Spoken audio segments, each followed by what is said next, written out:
సెర్ఫ్ ఉద్యోగులు తెలంగాణ ఉద్యమంలో స్వచ్ఛందంగా పనిచేస్తారని రాష్ట్ర సాధనలో సెర్ఫ్ ఉద్యోగులు కృషి కూడా ఉందని మంత్రి హరీష్ రావు అన్నారు. అప్పటి ప్రభుత్వాలు సెర్ఫ్లపై ఉక్కుపాదం మోపితే కేసీఆర్ సర్కార్ వాళ్లను ఆదుకుందని, జీవితాన్ని ఇచ్చిందని తెలిపారు. అందుకు కృతజ్ఞతగా కేసీఆర్ మూడోసారి సీఎం అవడానికి తమ వంతు కృషి చేయాలని హరీష్ రావు సెర్ఫ్ ఉద్యోగులను కోరారు. పల్లె ప్రజలకు చైతన్యపరుస్తూ బీఆర్ఎస్ సర్కార్కు ఓటు వేసేలా కదిలించాలని సూచించారు. కేంద్ర ప్రభుత్వం తెలంగాణ రాష్ట్రంపై కక్షగట్టి నిధుల కోత విధించిందని హరీష్ రావు మండిపడ్డారు.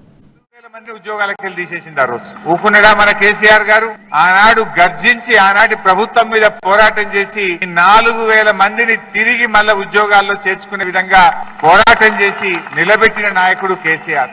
మీకు మీ అనుబంధం ఈ రోజుది కాదు.